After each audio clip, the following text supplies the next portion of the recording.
और चलिए अब बात करते हैं माहौल टाइट की।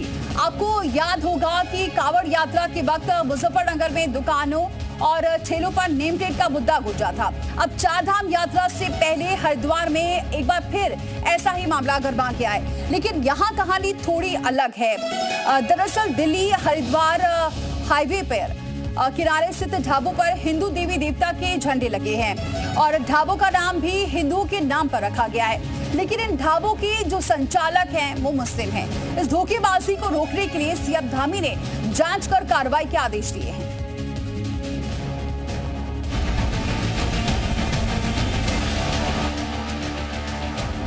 कांवड़ मार्ग पर नेम प्लेट विवाद के बाद अब हरिद्वार में ऐसा ही एक मामला सामने आया है। यहाँ भी होटल ढाबों पर सनातनी प्रतीक लगाकर लोगों को भ्रमित करने का काम किया जा रहा है। अब इस ढाबे को ही देखिए। न्यू स्टार शुद्ध शाकाहारी ढाबे के बोर्ड पर तीन सनातनी झंडे लगे हुए हैं। पहली नजर में इन झंडों को देखकर लगेगा कि ये किसी हिंदू का ढाबा है, लेकिन जब ऑनलाइन पेमेंट के लिए QR कोड स्कैन करेंगे तो ढाबे मालिक की असली पहचान उजागर होगी। चारधाम यात्रा के रूट पर एक प्रमुख बात सामने देखने को मिल रही है। कुछ ऐसे ढाबे हैं जहां भगवान श्री राम के प्रतिमा के साथ या उनके झंडे के साथ में उस ढाबों को खोला गया है और ऐसे में जो ग्राहक है वो भ्रमित हो सकता है। कहा जा रहा है कि दिल्ली हरिद्वार हाईवे पर ऐसे कई ढाबे हैं जिन पर हिंदू देवी देवताओं के झंडे लगे हैं, लेकिन उनका संचालन मुस्लिम समुदाय के लोगों के द्वारा किया जा रहा है। पूर्व में भी उत्तर प्रदेश सरकार ने ऐसे ढाबों के संचालन वालों को नोटिस दिया था कि वो अपनी पहचान और जो उनको रजिस्ट्रेशन नंबर मिला था वो लिखे। तो उत्तराखंड सरकार को सख्ती से इसमें कार्रवाई करने की आवश्यकता है कि जो पुष्कर धामी जो बात कर रहे हैं वो सही कह रहे हैं कि चार धाम की यात्रा है और उनका जो लोग हैं उनका सम्मान करना चाहिए, लेकिन ये सिर्फ और सिर्फ मेरी नज़र में राजनीति है, हिंदू तुष्टीकरण का मामला है और पोलराइजेशन की सियासत है। पहचान छिपाकर और धर्म विशेष के प्रतीकों का इस्तेमाल कर भ्रमित करने वाले ऐसे प्रतिष्ठानों पर मुख्यमंत्री पुष्कर सिंह धामी ने नकेल कसने के निर्देश जारी कर दिए हैं। सीएम का सख्त आदेश है कि ऐसे लोगों की जांच की जाए और पुलिस वेरिफिकेशन करवाया जाए। ऐसे सभी संदिग्ध अवस्था में मिली है, उन सबकी जांच हो, वेरिफिकेशन होगा। अगर कहीं पर भी इस प्रकार की गलत जानकारियां पाई जाएंगी तो उनके खिलाफ कार्रवाई होगी। बहरहाल 30 अप्रैल से चारधाम यात्रा शुरू होने वाली है। यात्रा से पहले पुलिस प्रशासन हरिद्वार में होटलों और ढाबों का सत्यापन करवाएगा ताकि भ्रमित कर कोई भी ऐसी हरकत ना कर पाए। ब्यूरो रिपोर्ट, जी मीडिया। तो सीएम धामी ने तो सख्त निर्देश दिए हैं, जांच की जाएगी। चलिए इसी पर चर्चा करते हैं। हमारे साथ जुड़ चुके हैं महाराज प्रबोधानंद जी, बहुत स्वागत है महाराज जी हमारे साथ जुड़ने के लिए। साथ ही हमारे साथ हमारे सहयोगी भी जुड़ चुके हैं, कुलदीप बागपत से, रामानुज हरिद्वार से और मुजफ्फरनगर से अंकित मित्तल। सबसे पहले रामानुज का रुख करते हैं। रामानुज, ये कैसे पूरी जानकारी मिली, क्योंकि जब कांवड़ यात्रा चल रही थी उस दौरान तो बहुत हो हल्ला हुआ था और अब जाकर ये सामने भी आ रहा है कि लोग कैसे धोखेबाजी कर रहे हैं। दीपाली, ग्राउंड जीरो से दर्शकों को एक एक हकीकत बताते हैं कि आखिर में किस तरह से इस पूरी बात का खुलासा हुआ है। इस वक्त हम चारधाम यात्रा के हाईवे पर हैं और यहाँ एक ढाबे पर हैं, और दिक्कत कहाँ पर थी और इसकी जो खुलासा हुआ वो कैसे हुआ है। जिस तरह से ये ढाबा है इसी तरह से तमाम ढाबे चारधाम यात्रा मार्ग पर हैं और उन ढाबों पर जो तरह तरह के नाम लिखे हैं, और चाहे वो दुर्गा के, श्री राम के या फिर हनुमान के चित्र से लगे, उनके पास में झंडे भी हैं। तो ऐसे में जो श्रद्धालु आ रहा है वो समझ नहीं सकता कि आखिर कौन सा ढाबा का संचालन कौन कर रहा है। और आपसे जान लेते हैं कि आप बताइए कि आखिर में ये कैसे पता चलेगा किस ढाबे का संचालक कौन है, क्योंकि आप भी ढाबा चलाते हैं। देखो, सबसे पहली बात तो यह है कि वो स्कैन करते हैं, उससे पता करता है, फिर कुछ हमसे सवाल भी करते हैं और मतलब धार्मिक चीज़ें भी पूछते हैं, तो हम उनको सेटिस्फाई करते हैं। आपके यहाँ स्कैन कर लेते हैं, पता चल जाएगा आपका क्या नाम है? हाँ, पता चल जाएगा। फिर आधार कार्ड के बारे में भी श्रद्धालु? हाँ, आधार कार्ड भी दिखा देते हैं। अच्छा, आप बताइए आप कहाँ से आ रहे हैं? हम जलालाबाद सामने यूपी से आ रहे हैं। और इधर कहाँ गए थे? नीलकंठ घूमने गए थे। नीलकंठ से। तो आप ये इस बात को देखते हैं कि कौन दुकान का संचालन कौन कर रहा है, इस बात की जानकारी मिलती है? इस बारे में कोई जानकारी नहीं मिलती। तो आप क्या चाहते हैं सरकार से? इस बारे में हम सरकार से चाहेंगे, हमें पता चलना चाहिए। हम जैसे कि बाहर घूमने आए हुए हैं तीर्थ स्थल पे, तो इस बारे में हमें जानकारी चाहिए, हम कहाँ रुक रहे हैं कहाँ नहीं। और उसका संचालन करता कौन है? जी, संचालनकर्ता का बारे में पता होना चाहिए कि कौन हिंदू है कौन मुस्लिम है। तो आप इस बात को देखते हैं बहुत सारे जगह पे तमाम झंडे लगे हुए हैं, सब जगह ही लगे, नहीं चल रहा है कि क्या है, कुछ नहीं पता चलता है सब। तो दीपाली देखिए, जब ग्राउंड रिपोर्टिंग की तो उस समय एक बात सामने आई कि तरह तरह के ढाबे के नाम है, उस पर भी झंडे लगे हुए थे, लेकिन जो उनके संचालन करता है उनको तभी पता लगाया जा सकता है जब आप पहुंचेंगे, स्कैन करेंगे या उनका आधार पूछेंगे या उनका नाम पता करेंगे। तो इस तरह से ढाबों के नाम से ये पता करना मुश्किल है कि आखिर उसका संचालन करता कौन है। तो इस तरह की ग्राउंड सवाल ये भी है कि ये नाम और स्कैनर तो बाद में आता है, लोग पहले वहां खा लेते हैं, उसके बाद फिर स्कैन करते हैं, तब पता चलता है कि वो ढाबा किसका है। अंकित का रुख करते हैं। अंकित, वहां पर क्या लोगों की प्रतिक्रिया देखने को मिल रही है? क्योंकि जब ये कांवड़ यात्रा के दौरान मामला आया था नेम प्लेट लगाने का, तब बहुत ज्यादा इस पर लोगों ने आपत्ति जाहिर की थी, मामला कोर्ट तक पहुंच गया था। जी बिल्कुल, जिस तरह कांवड़ यात्रा के दौरान नेम प्लेट का मामला सामने आया था कि जो होटल थे, ढाबे थे, उसे मुस्लिम चला रहे थे और नाम हिंदू देवी देवताओं के नाम पर था, जिसके बाद एक विवाद खड़ा हुआ। स्वामी यशवीर महाराज ने इस पूरे मामले को उठाया और दुकानों पर, होटलों पर, प्रतिष्ठानों पर सरकार ने भी आदेश दिए कि नेम प्लेट लगाए जाए। हम इस समय होटल पर मौजूद एक ढाबे पर पहले ढाबे के मालिक से बात करते हैं और उन्हीं से जानते हैं कि जिस तरह आप अपना ढाबा चला रहे हैं, किस नाम से आपका ढाबा है और क्या जानकारी लोग चाहते हैं आपसे, किस तरह से? मेरा केशव के नाम से ढाबा है और शुद्ध शाकाहारी है। दरवाजे प्रणाम। शुद्ध शाकाहारी है, किसी भी तरह का अंडा, मीट, धूम्रपान, शराब, कोई चीज यहाँ यूज नहीं। हाईवे पर आपका ढाबा स्थित है, किस तरह के ग्राहक आपके पास आते हैं? क्या कोई पूछताछ भी करते हैं? जिस तरह आप केशव के नाम से हैं, कोई बात भी करते हैं? हाँ, पूछते हैं, बहुत से लोग पूछते हैं कि बोले जैसे आपने केशव नाम रखा हुआ है, क्या अंडा करी मिलेगा या कुछ और दूसरी चीज जैसी तरफ मीट वगैरह मिलेगा? तो ये शुद्ध शाकाहारी में हम बोल देते हैं भैया, जब शुद्ध शाकाहारी है तो फिर अंडे से क्या मतलब है? धूम्रपान से कोई मतलब नहीं, अंडे से कोई मतलब नहीं। और केशव के नाम से मेरा पूरा स्टाफ जो है शुद्ध शाकाहारी है, कोई धूम्रपान नहीं करता है। और इस तरीके से देखने में आता है, हिंदू देवी देवताओं के नाम पर ढाबों के नाम रख लेते हैं और संचालक होता है वो मुस्लिम होता है, क्या कहेंगे?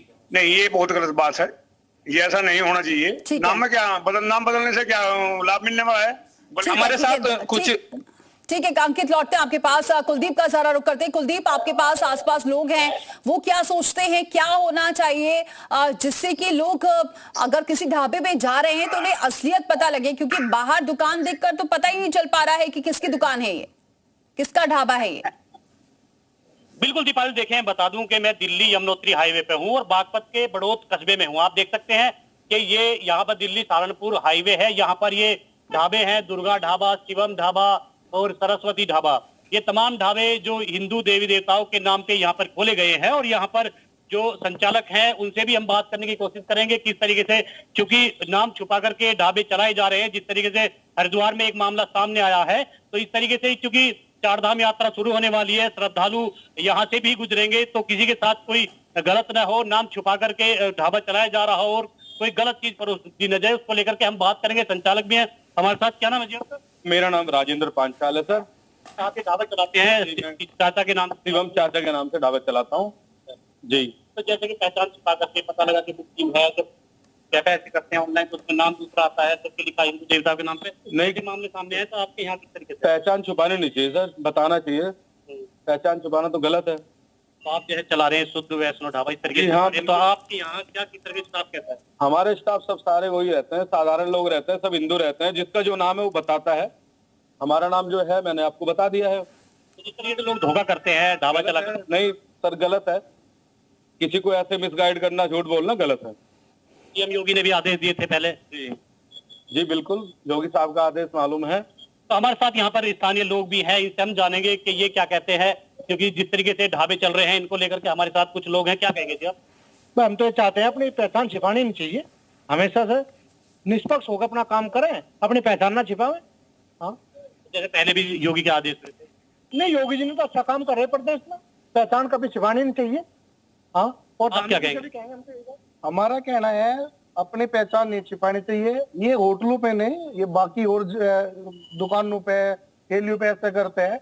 माननीय योगी जी के पहले भी सख्त निर्देश थे कांवड़ यात्रा के दौरान भी कि अपनी कोई पहचान न छिपाए, अपना प्रोपराइटर बाकायदा अपना नाम लिखे। अब ऐसे लोगों के खिलाफ क्या कार्रवाई होगी जो इस तरीके से करते हैं? जो इस तरीके से करते हैं उस पर धोखाधड़ी का मुकदमा कायम करना चाहिए। हाँ, ठीक है, कुलदीप लौटेंगे आपके पास। तो लोग चाहते हैं कि भाई पहचान जो है वो बताई जाए। ठीक है कुलदीप, लौटते हैं आपके पास। अब जरा रुक करती हूँ, मेरे साथ जुड़ चुके हैं शहाबुद्दीन रिजवी जी। बहुत स्वागत है शहाबुद्दीन जी हमारे साथ जुड़ने के लिए। जी शहाबुद्दीन रिजवी जी, अब क्या कहेंगे इस पूरे मामले को? आपने देखा पहचान छिपा के ढाबे खोले जा रहे हैं, जब स्कैन करते हैं तब पता चलता है। क्या जरूरत है ऐसी? कैसे देखते हैं आप इसको? क्या ये सही है? देखिए, पहचान आदमी को और अपना नाम, अपनी शनाख्त किसी एतबार से छुपाना नहीं चाहिए। जो जिस मजहब का है, जो जैसा नाम है, उस नाम में कोई तब्दीली या तरमीम, संशोधन थोड़े से पैसों के लिए या थोड़ी सी लालच के लिए नहीं करना चाहिए। मजहब इस्लाम ने मुसलमानों को अपनी पहचान, अपनी शनाख्त के साथ रहने का हुक्म दिया है और इसी पे पालन करना चाहिए। अगर कोई शख्स थोड़े से लालच की खातिर अपनी पहचान छुपाता है या हाथ में धागा बांधता है, कलावा बांधता है या टीका लगाता है, कशका लगाता है, तो ये बिल्कुल किसी एतबार से जायज़ करार नहीं दिया जा सकता। ये उसको कतन नहीं करना चाहिए। ये तो समाज के साथ भी धोखा होगा, मजहब के साथ भी उसकी वफादारी नहीं समझी जाएगी। तो इसलिए कोई भी कारोबार करे तो अपनी पहचान, अपनी शनाख्त के साथ में कारोबार करे। हमारे यहाँ बहुत सारे दरगाहों पे बहुत सारे गैर मुस्लिम भाई हैं, वो गैर मुस्लिम भाई दुकान करते हैं और अपना कारोबार करते हैं। उर्सों में, मेले ठेलों में जो मुस्लिम उर्स होते हैं, आपकी बात सही है, लेकिन फिर भी क्यों ऐसा हो रहा है? क्यों पहचान छिपाई जा रही है? जबकि ये पता है कि अब मुस्लिमों को लेकर कितना अविश्वास हो गया है। लोगों को विश्वास बिल्कुल इसलिए नहीं रहा है, कभी थूक जिहाद आ जाता है, थोड़ा बहुत जो विश्वास था वो भी खो दिया है। और ऐसे में अब अगर कोई जा रहे हैं श्रद्धालु और नाम छिपाया जा रहा है, बाहर राम लिखा हुआ है, अंदर जब स्कैन कर रहे हैं तो नाम बिल्कुल चेंज, ऐसे में फिर क्या होना चाहिए? एक्शन क्या लेना चाहिए आप लोगों की तरफ से? वहां पे तो देखिए, बुनियादी तौर पर जो मजहब की बात है वो मैंने आपको बता दी। अब जहां पर मेले लग रहे हैं या दुकान लग रही है तो वहां पर एक जो दुकानदार हैं उनको रजिस्ट्रेशन कराना चाहिए और रजिस्ट्रेशन में नाम, फर्म का नाम, ये तमाम चीजें आ जाती हैं तो उससे पता चल जाता है कि क्या है। और एक दो ये जो हालात हुए हैं वो एक दो घटनाएं हुई, एक दो घटनाओं की वजह से लोगों में एतराज। इसका जवाब लेते हैं प्रबोधानंद महाराज जी, आप क्या कहेंगे इस पूरे मामले को देखने के बाद?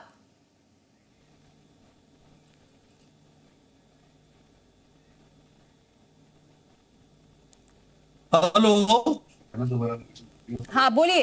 हाँ जी, हरिओम जी। प्रबोधानंद जी महाराज जी बताइए, इस मामले को कैसे देख रहे हैं? भाई, ये जो श्री पुष्कर सिंह धामी जी ने जो निर्णय लिया है कि कोई भी उत्तराखंड की देवभूमि पर अपना नाम बदलकर, भेष बदलकर और यात्रा के दौरान यहाँ पर काम नहीं करेगा, यह उनका स्वागत योग्य कदम है। क्योंकि देखा यह गया है कि यात्रा में जो लोग आते हैं उनकी बड़े श्रद्धा भाव होता है और श्रद्धा भाव आने के कारण से और हारे थके लोग होते हैं। लेकिन ये जो नाम बदल करके लोग काम करने वाले लोग हैं, ये लोग क्या करते हैं? थूक जिहाद करते हैं, मूत्र जिहाद करते हैं और भी जिहाद पर पैदा करते हैं, उनका ईमान भ्रष्ट करते हैं। और बाद में पता लगता है कि बाहर तो लिखा है रामधाम होटल और अंदर पता लगा है कि जब वो पैसे डालते हैं तो इस्लामुद्दीन निकल आता है। तो इनको चोरी छिपे करने की क्या जरूरत है? क्योंकि ये चोरी छिपे इसलिए करते हैं, ये हिंदुओं के साथ जिहाद करते हैं, थूक जिहाद करते हैं और इनको जिहाद करने की आदत बन गई है और ये बाकायदे ट्रेनिंग करके आते हैं और इनको बाकायदे ट्रेनिंग होने के कारण से एक बड़े षड्यंत्र के तहत यहाँ देवभूमि में काम करते हैं। क्या यही वजह है के स्वरूप को जिहाद करते हैं हिंदुओं के साथ, इसी वजह से ऐसा करते हैं? आए दिन रोज देखा जाता है, ये तो आए दिन घटनाएं। ठीक है, जवाब ले लेते हैं इतना ही नहीं करते हैं। ठीक है प्रबोधानंद जी, इतना ही नहीं, जवाब ले लेते हैं। रजवी जी हमारे साथ हैं। हाँ रजवी जी बोलिए। उनके साथ अत्याचार भी करते हैं, उन पर हमला भी करते हैं। बाबा जी को बड़ा जोश आ रहा है और ये बिल्कुल बकवास की बात है, बिल्कुल गलत बात है। ऐसा कुछ नहीं है। बहुत सारे ऐसे ढाबा मालिक हैं जो मुसलमान लोगों को। क्या बोल रहे हो तुम? बकवास तुम करते हो टीवी बैठ करके। अरे रोज दिखाई दे रहा है मूत्र जिहाद करते हो और बकवास बोल रहा है। तमीज नहीं बात करने का। जुबान संभाल के बात करो। बात करने का भाषा अच्छी रखिए। बाबा बकवास खुद कर रहा है। पकड़े नहीं गए क्या? थूक जिहाद करते हुए पकड़े गए, मूत्र जिहाद करते हुए पकड़े गए, हिंदुओं पर हमला करते हुए पकड़े गए। ठीक है प्रबोधानंद जी, जवाब ले देते हैं। 1 मिनट इस्तेमाल करूंगा, डिबेट छोड़ के भाग जाओगे बाबा जी। अगर बात करेंगे तो हमको रजवी जी शुरुआत आपने करी, आपने कहा कि बकवास कर रहे हैं, आपने शुरुआत करी। आप भी संयम रखें, वो भी संयम रखेंगे, तभी आगे बात बढ़ेगी।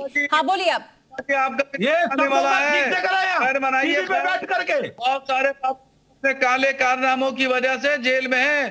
काले कारनामों की वजह से ये जो बाबा स्वामी महाराज बने हुए हैं, आप लोग ये मजहब के ठेकेदार बने हुए हैं। जो जेलों की हरामखोर करेंगे वो बचाएंगे जेल। तू भी जाएगा। ठीक है, 1 मिनट प्रबोधानंद जी, 1 मिनट शांति से बात रखने का मौका दीजिए। 1 मिनट बात कह रहे हैं और आप जो है बिल्कुल अपनी दादागिरी दिखा रहे हैं। मजहब के लोगों को मजहबी लोगों को ठेकेदारी के साथ दादागिरी नहीं दिखाना चाहिए। हाँ ठीक है प्रबोधानंद जी, 1 मिनट। रजवी जी इसका जवाब दीजिए ना कि अब ये मामले तो सामने आए, सबने आंखों देखा है। कहाँ से मजहब के ठेकेदार हो गए? मजहब की ठेकेदारी का लिबादा जो ओढ़ लिया है उतार दो, ये चोला उतार दो, और नहीं तो बहुत जल्द जेल की सलाखों में अरे मौलाना जी आप टॉपिक से बाहर जा रहे हैं। आप ये जो बात कर रहे हैं वो जो जिन्होंने किया है वो जेल में हैं और जो दोषी हैं उन पर कार्रवाई भी हो रही है, लेकिन जो अभी धोखेबाजी कर रहे हैं उसका क्या जवाब देंगे आप? रहने का अधिकार भी नहीं है। जो भाषा बोल रहे हैं, ये बाबा जी जो भाषा बोल रहे हैं इनको तो आप कुछ नहीं। मैं उनको भी कह रही हूँ संयम से बात करें, मैं उनको भी बोल रही हूँ। रजवी जी मैंने उनको भी बोला कि आप शांत रहें। प्रबोधानंद जी 1 सेकंड, आपने पूछा है सवाल, अब वो जवाब दे रहे हैं। मौलाना जी दीजिए मौलाना जी जवाब। मैं कितनी संजीदगी से बात कर रहा हूँ, कितने सम्मान के साथ आपने शुरुआत बहुत गलत करी ना रजवी जी, आपने शुरुआत ही गलत कर दी, इसलिए वो भड़क गए। क्या मुझे दोष मत दीजिए, बाबा की भाषा पे दीजिए। बाबा ने किस तरह भाषा इस्तेमाल की? नहीं आपने नहीं कहा बकवास कर रहे हैं, आपने नहीं कहा बकवास कर रहे हैं, आपने भी तो कहा ना कि बकवास कर रहे हैं। अगर ये मामले सामने नहीं आते तो धोखेबाजी होती नहीं, ये धोखेबाजी हो रही है ना हिंदुओं के साथ। आप पक्षपात कर रही हैं, बाबा जी को कुछ नहीं कह रही हैं, मुझसे कह रही हैं कि शुरुआत मैंने की। आप पक्षपात मत करिए, बिल्कुल निष्पक्ष काम करिए। आपकी जिम्मेदारी पक्षपात नहीं है करना, आपका काम है। मैंने बदतमीजी से बोला। ठीक है प्रबोधानंद जी 1 सेकंड, अब जवाब ले लेते हैं जिस मुद्दे पर बात कर रहे हैं। हाँ बोलिए रजवी जी। अब इनको कह दीजिएगा बीच में नहीं बोलेंगे। मैंने इनकी बात में बिल्कुल नहीं बोला, खामोश रहता। मैंने पूरी संजीदगी से बात की। ऐसे ही बर्दाश्त बदतमीजी से नहीं बोलोगे। ठीक है प्रबोधानंद जी, वो आराम से बोल रहे हैं, वो संजीदगी से बोल रहे हैं, वो कह रहे हैं आप बैठ।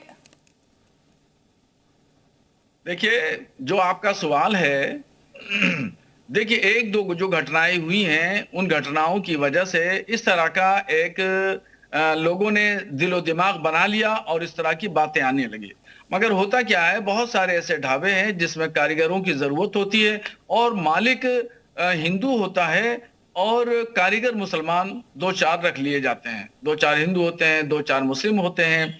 अब उसमें किसी पर ये गिला शिकवा करना या इल्जाम लगाना मुनासिब नहीं है। और जबकि इसी तरह के बहुत सारे हमारे यहाँ उर्स वगैरह होते हैं, मेले होते हैं, उसमें गैर मुस्लिम अपनी दुकान लगाते हैं और वो भी टोपी पहन लेते हैं। हम कभी भी शिकायत नहीं करते, कभी उन। ठीक है रजवी जी, थोड़ा सा हम हरिद्वार का रुख करते हैं। रामानुज भी हमारे साथ बने हुए। रामानुज, लगभग ऐसी कितनी दुकानें मिली हैं, कितने ऐसे ढाबे मिले हैं जहां ये धोखेबाजी हो रही है? देखिए दीपाली, ग्राउंड जीरो पर जब हम गए तो वहाँ पर हमने देखा कि कई ऐसे ढाबे हैं। मिसाल के तौर पर अगर देखेंगे तो हरिद्वार के और रुड़की का जो बॉर्डर इलाका है वहाँ पर ऐसे 3 ढाबे मिले हैं और जिनका नाम देखकर आप अंदाज़ा नहीं लगा सकते हैं। दर्शकों को इसे मिसाल बता देते हैं, जैसे किसान दा ढाबा है और जैसे न्यू ढाबा है। तो इस तरह के ढाबे, लेकिन इनके जो संचालक हैं वो मुस्लिम हैं, तो इससे अंदाज़ा नहीं लगा सकते। लेकिन हमारे साथ में कुछ यात्री भी आए हैं जो हरिद्वार स्नान करके लौटे हैं। आप कहाँ से आए हैं? सर हम यूपी शामली। तो अच्छा, आप सामने देखिए, तो आपने ऐसे देखा कि कई ढाबे हैं जहाँ पर झंडे लगे हुए हैं, तो आपको अंदाज़ा लगता है कि कौन ढाबा मुस्लिम चलाते हैं, किसका ढाबे का संचालन हिंदू करते हैं? सर ऐसा कुछ नहीं पता लग पाता है सर। हम नवरात्रे व्रत रखते हैं, तो अब आए हैं, आज खुला है वैसे व्रत, तो बहुत देख के खाना पड़ता है सर। ऐसे कई ढाबे हैं जिन पे नाम नहीं लिखा हुआ है कुछ, हमें भी बहुत दिक्कत होती है सर। डर लगता है कभी अपना वैष्णव पन्ना टूट जाए। अच्छा, अपना वैष्णव की बात है सर। आप ढाबा चूंकि चलाते हैं तो मिसाल क्या रखते हैं कि आप शुद्धता तो रखते हैं, लेकिन जो मुस्लिम और नॉन मुस्लिम की बात आती है उसमें क्या पूछते हैं? नहीं देखो, हम तो कारोबारी का आदमी, हम इस बारे में कुछ नहीं कह सकते। हमारे पास तो जो भी आएगा उसका वेलकम है। बाकी हम हिंदू हैं, हिंदू समाज से बिलोंग रखते हैं और हमारे पास कर्मचारी सब हिंदू हैं। जो श्रद्धालु आते हैं वो क्या देखना चाहते हैं? वो तो देखो भैया, वो सबसे पहले स्कैन करते हैं। आजकल 90% लोग स्कैन करते हैं, फिर हमसे सवाल जवाब भी करते हैं। सीएम धामी ने साफ तौर से निर्देश दिए हैं कि अगर ऐसा कुछ दिखाई देता है तो सख्त कार्रवाई की जाएगी। बहरहाल बहुत बहुत शुक्रिया आप सभी मेहमानों का हमारे साथ जुड़ने के लिए, हमारे सहयोगियों का भी हमारे साथ जुड़ने के लिए।